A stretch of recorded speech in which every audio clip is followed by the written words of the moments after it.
أهلا وسهلا فيكم هالمطبخ الشامي الأصيل. اليوم رح نغوص سوا بعالم المكدوس الشامي، هالأكلة اللي ما لها مثيل. ريحتها بتجمع البيت كله، طعمها بذكرنا باللمة الحلوة مع العائلة. خلونا نبلش سوا. جبنا الباذنجان واخترنا صغير الأحمر بعد ما غسلناه منيح. حنشيل الجزء الفوقاني من الباذنجانة مشان ما ياخد كتير مكان معنا بالسلق. شوفوا لي هالمنظر وهالجمال، بسم الله ما شاء الله. جبنا أكبر طنجرة صفينا فيه كل الحبات، ملينا الطنجرة مي من الحنفية لحتى تغمر كل الباذنجان، وبعدين غطيناه بقماشة نظيفة وحطينا فوقه تقلة مشان كل الباذنجان يستوي ويكون لونه بجنن. بعد ما غلى ب20 دقيقة طفينا تحته بالمي الباردة زبناه. ولما برد الباذنجان الجزء العلوي منشيله متل ما موضح معكم بالفيديو. ولكل باذنجانة جبنا السكين وعملنا شق صغير وبنص معلقة ملح يكون خالي اليود، ملح خشن. حنضيفه وحنملح معنا كل الكمية.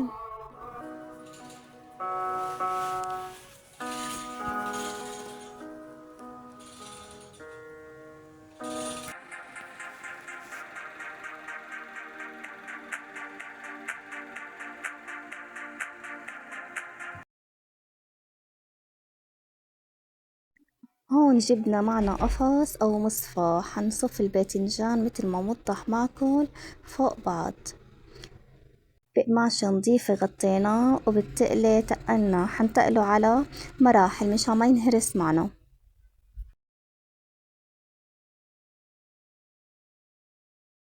وبعد يومين نشف معنا الباذنجان وتخلص من كل السوائل. بسم الله ما شاء الله. هلأ صار وقت الحشوة. الفليفلة فيكي تختاريها حلوة أو حتى عذوقك. أنا جبتها مونسة، غسلتها ونضفتها منيح وبعدين فرشتها تحت الشمس.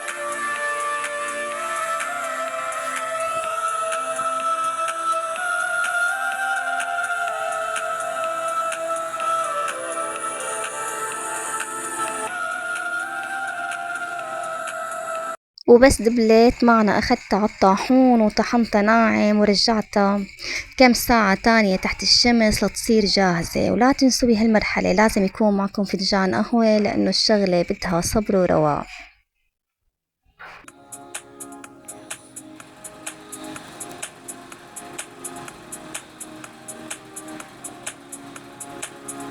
بنجيب الجوز المفروم ومنضيف عليه الفليفلة المطحونة ومنزيد شوية توم مدقوق ورشة ملح صغيرة، وهيك بتصير عنا خلطة غنية وطعمتها بتشهي.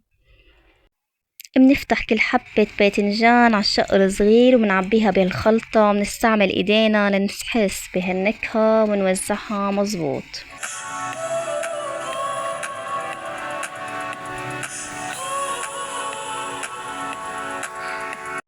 بسم الله ما شاء الله. خلصنا معنا كل الكمية، وهلا حنمسح كل حبة وحنرجع نصفيه مرة تانية. حنصفه وحنتقله كمان ليلة مشان إذا في شي سوائل بتخلص منها. وبعد ما خلصنا منرص المكدوس بالمرطبانات ونحط الحبات جنب بعض من دون ما تتعرض للضغط. بنسكب فوقهم زيت الزيتون الأصلي ليغمر كل الحبات. وهيك صار معنا المكدوس جاهز ليغمر سفرتكم بطعمة الغني وريحته اللي ما بتنسى. وإذا عجبكم الفيديو لا تنسوا تعملوا لايك وتشتركوا بالقناة ليوصلكم كل جديد من عالم الطبخ الشامي الأصيل. صحتين وهنا على كل مين جرب وداق.